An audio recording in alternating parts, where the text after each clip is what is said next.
Welcome back, my students. I'm Ellie, and today we're going to do something a little bit different. I thought it would be fun to talk about idioms or expressions that have the word dog in them. So let's get started. His bark is worse than his bite. This means that this person expresses themselves very loud and they really express their anger. But in reality, they're really a nice person. So they might yell at you and say all kinds of things to you, but deep down they're a nice person and it's okay. His bark is worse than his bite. And yes, you can say her bite. Her bark is worse than her bite. Every dog has its day. This is an expression that comes from Shakespeare, and it means sooner or later, you're going to get your chance. Look at that dog. Doesn't it look happy? My dogs love their backpacks. I'm dog tired. You can probably guess what that one means. It means you're very, very tired. Let sleeping dogs lie. That means just leave it. Let it go. It's not worth it. It's not worth your time. It's not worth your trouble. Whatever that is, let sleeping dogs lie.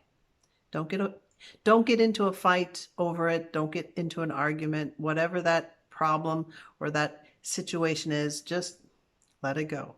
Let sleeping dogs lie. The next one is sick as a dog. I'm sick as a dog. That means I'm very, very ill, very sick.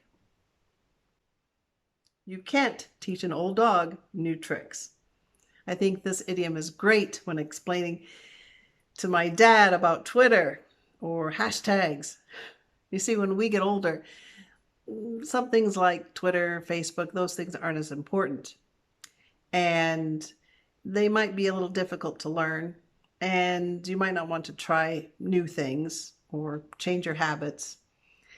And it happens when we get older, I guess. And you can't teach an old dog new tricks. Now, I'm not saying that everyone's like this.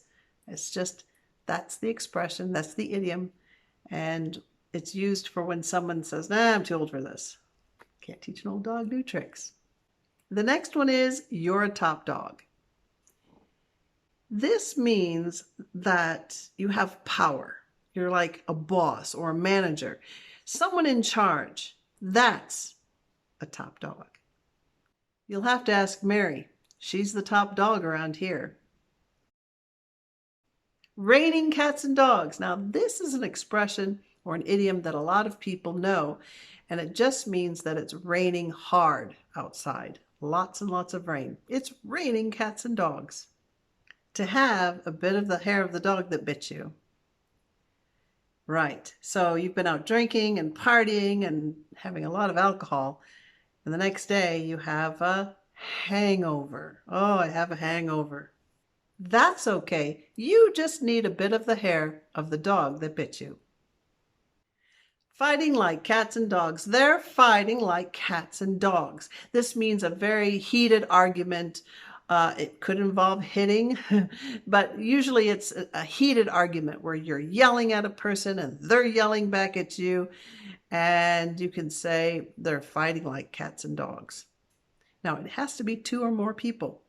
You can't fight like cats and dogs with yourself.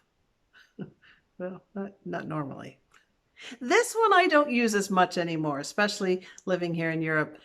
This one is not something that I say because they look at you strange if you do say it. A doggy bag. Yes, I'd like a doggy bag. When you go out to a restaurant and if you don't finish your meal, you want to take the rest of the food home, you can ask for a doggy bag. Could I have a doggy bag? Otherwise, you can say, could I have a box for this? He's got puppy dog eyes, meaning that they're expressing some sort of, I don't know what you're talking about, some sort of innocence. I don't know what you're talking about. I have no idea. I'm confused. I'm naive.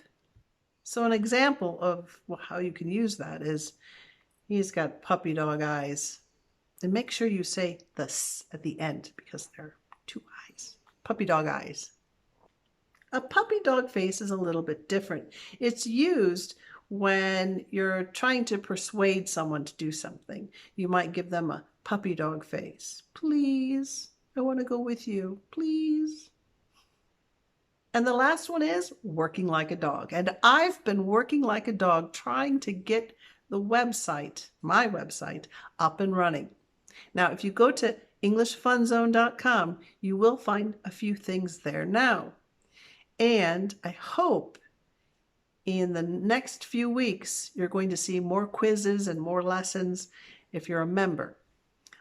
And if you want to sign up, you can see those quizzes and those lessons. Okay, you party animals. I'll be here again next week. I hope you will too. If you would like a sentence corrected or a couple of sentences corrected, email me at askellie@englishfunzone.com. And I will choose some of those sentences and correct them here on my YouTube channel. If you're looking for something a little more basic and a little slower, you can check out my other channel, English Fun Zone for Kids. I've got a few things uploaded there now as well. So if this was a little too fast, you might want to check out the basic channel. All right, my students, until next time, I'm Ellie at EnglishFunZone.com. Bye.